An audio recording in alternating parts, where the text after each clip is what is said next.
Lydia Daydal, MA Connect TV, standing alongside Coach Andy Ryan at Team Ryano in Finglas. What's the story? How are you, Lydia? Thanks for coming out. No problem at all. Said I catch up with you. First show of the year for us, February 3rd in Belfast. Cage Warriors Academy. Cage Warriors, big show. Peter Lavery's been matchmaking and we're out the door with bleeding fights. I had to put my glass on and look at my phone. Look to see how many fights. Get fish. I love when the glasses go on. We've loads of them, look. The lads said I look like a man up, the little grand lap up, look with the glasses on, look. Bastards. Yeah, no, it's a huge card. It's a huge card. We got great response. Give us a few names from all who's here, look there, you have a look there. Look. I'll have a look. Carl McNally, that's a good one. He hasn't fought in a while. No, so it's actually a cracking fight, you know, two of them. Against Ryan Murphy. Yeah. Ryan's from Evolve, you know Ryan? Yeah, I do, Kieran Mulholland and Mickey Pereira. That's a good that's fight. Probably going to be fighting tonight, I think. Kieran's been on a good run, hasn't he? Yeah, and he's fighting all over the place. And you know, we had a great fight the last time up there on the Academy semi-finals we had with the Liverpool guys. He won the fight in the first round, minute or so, wasn't it? He did, and his crowd. I said that to him when I interviewed him afterwards. I was like, he brought some crowd. There was some atmosphere on his walkout. Alan Kavanagh, SPG Swords, and Solomon King from Rhino and Waterford. Another great scrap. Solomon, he's really taking it out of the bag. Yeah, I think it's a good scrap because the SPG Swords guys have a great little crew there at the moment, you know, on the pro game and on the amateur game, and you know, so it's going to be tough. And Solomon's got a good run as well. Yeah, he's a tough fucker. He comes up here the odd time and spars with the lads and he's hard, you know. And he can wrestle as well, it's good. He's a good all-rounder. Your, what's it called? Your affiliate club down in Waterford, Bobby Mead. That Kulak scumbag, yeah. And Kaz Wallace, the superstar TV star. Yeah, painter, yeah. Adam Darby from your gym here, and Michael Quinn. Somewhere, He's there with the boys. Yeah, that's a tough fight. His last fight on Cage Warriors was a Liverpool as well. Yeah, it's great, wasn't it? Unreal. It's a highlight reel. Everyone's still talking about it. Adam there, if you look at Adam's record, I think he's 6-1 now or 5-1. His only loss is against the European IMAF champion that he lost on a tight fight. The man just took him down, laying him. We actually thought Darby had the fight, but it was, you know, tough. That's what happens. Chris Hassan from Evolve. We're not going through all these. We hear all bleed. We do it like, and Sean Power at Ryan and Waterford. There's loads, Right, I'll put the card up. There's some cracking fights in it. A couple of little changes this week, I think, on the fight card. But it's packed, it's out the door. We had to stop taking fights. I know, it's something to me there, you're going out of shot. But when was the last time that the Cage Warriors Academy was in Belfast, the first show? What month was that last month? Was it October or November? October last year.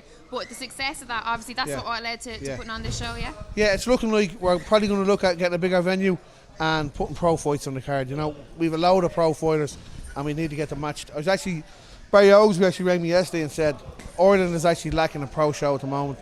Okay, Bellator is coming, but there's only a certain amount of guys, and we are looking saying Paul Cowser's pro guys, Barry pros. I've about 10 lads here.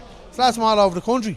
They can't get on a show, so we're going to look into maybe doing mostly a pro card in Belfast and an AMI card for the next Cage Warriors. Brilliant. Let's see what happens. Realistically, I'd love Graham Boylan to come back and put a proper Cage Warriors show on in Dublin. It's needed.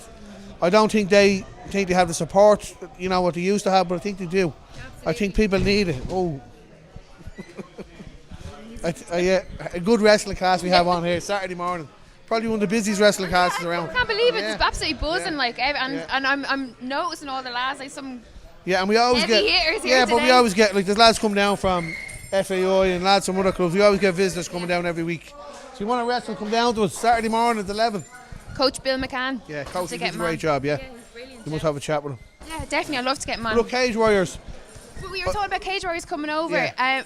I certainly recognise it from when I'm working. People are saying, when's the next MMA show? When's the next pro? I mean, everyone's excited obviously about Bellator coming, but Cage Warriors come back would be unbelievable. Yeah, I think it's needed. I think it's the if it's the keep walking out a shot there. Look, I think it's needed, and I think as well the academy shows are great. We need to step it up a little bit. The show in Liverpool has been brilliant. But they usually they fight off the back of the main Cage Warriors show, so it's great. So we could even do that, even the Cage Warriors came to Belfast, you know, we could even start from there. But even as an academy show, I think we got to go bigger now. And we got bloody, I think 60 guys looking to fight in the show, you know.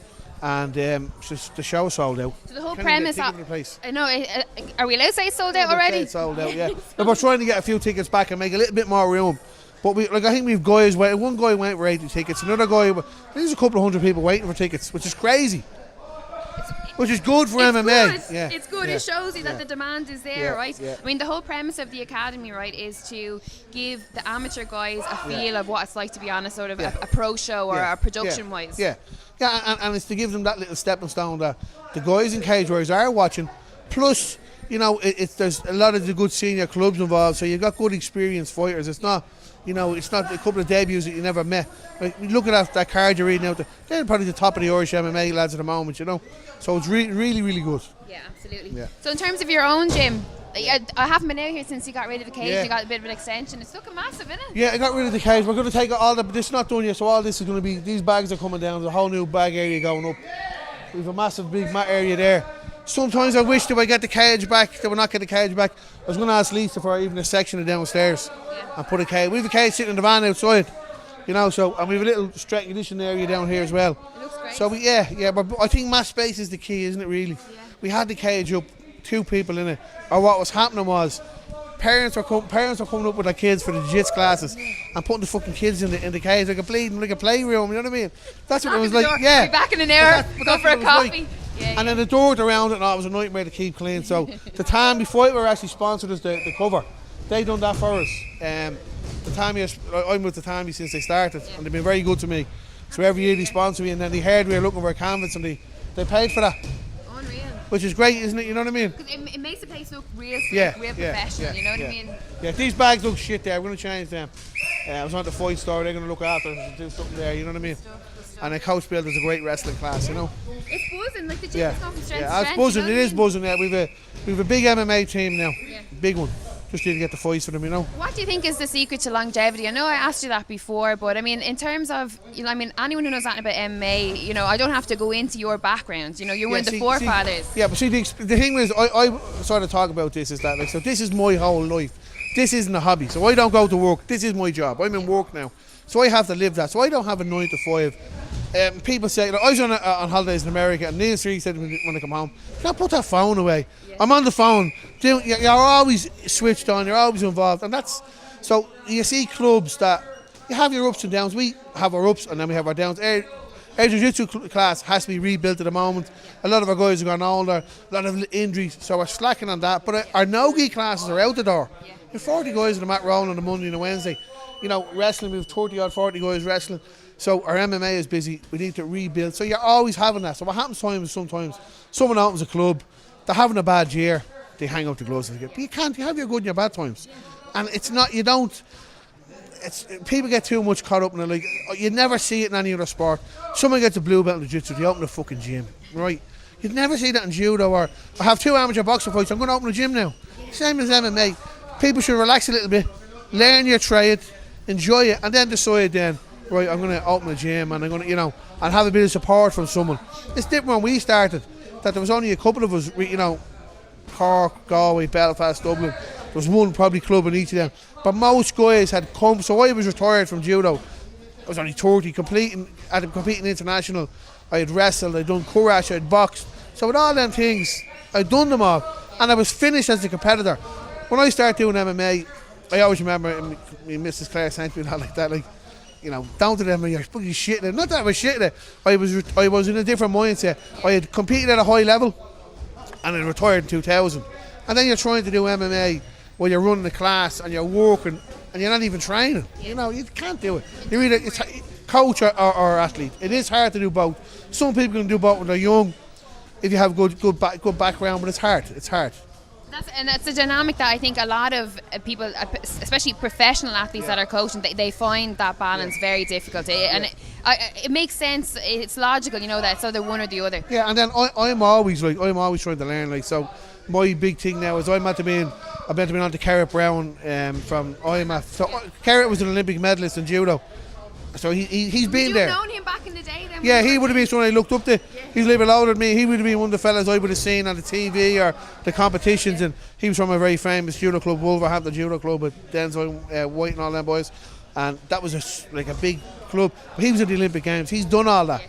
So I ring him and I said, listen, you know, I'm trying to look at how we can improve our guys here.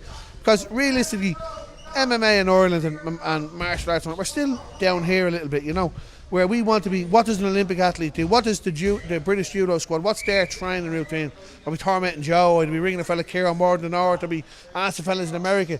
So Ciara actually put me onto a fella called Nigel Donoghue, who's their British high performance coach, and he's going to walk me through all the stuff. Actually invited me over to the high performance unit in England. Yeah, and I'm going to go over, because you have to learn this thing of, you think you bleed know it all, you don't know it all. I was going through what Reds are here, hours on the mat and hours training, and fellas think that they're training hard in their full time. And when you write down the hours, you're still doing the hours you did as an amateur. You know, and even if you're working, this thing, I'm in work, I can't train. My coach Norman Caprani was very good at that. I'd say to him, I'm in work early, I'll meet you after work, I'll meet you before work. You know, I only want 1 hour in a day. There's 24 hours in a day. You're not working fucking 24 of them. So you have to make that time. So I said to lads said to me, I'm working, I can't train hard. Well, what time do you work at? 9:30. What time do you leave at 7? I go up at 6. Go and run. Yeah. Do an hour's running in the morning. Where do you work? Can you do training at lunch hour? You're working in the city centre. Get down to a bleeding gym, the Herks, to some of the gyms. Do your session. Do you notice that with the younger generation that are coming in, that they're not as... hard working. Not as hard working. Like a fine example of that is Sirius. The Sirius had a full-time job, right? Yeah. And he was in the highest you can get in the UFC. So Neil, I say to Neil, he'd say to me, I'm working, blah, blah. And I'd say, okay, but Neil, you got to run in the morning and you got to run home. And then we got to get your strength and conditioning, and you got to get your weights in, and you got to get your pads in, and you got to get your rolling in. You got to get them all in and work. Where young fellas now work and say, I go home at 6, trains at 7, I'm too tired. Don't come home. So my coach Norman used to say to me when I was younger, because everyone was like that, bring your gear to work, you don't go home. Yeah, you go straight. So what I used to do was, I worked, say I was in town, and I'd get dropped off. I used to go into Bewley's, have me dinner, and he'd pick me up in town, and I go training then. Because if I went home, see that couch? Yeah, you're not moving. You don't want it. So the guys need to have that, and you have to have. I watched a great program about the Swedish Olympic athletes, the girls that do the pentathlon and all that, you know, and the level of what they were doing. They were saying they train 6 days a week, 6 to 8 hours a day. Their bodies are broke up, but if you want to get that, not an elite level, you want to get that Olympic medal level, you have to make sacrifices and you have to put the work in. Yeah. You know, so that's what, and Redzer does it here in some of the lads. But I try and say to them, you can't, like, lads turn pro, you're still training Monday, Wednesday, Friday. No, you got to fucking up the training, you know what I mean? So. Red's still the most hard working in the gym? No.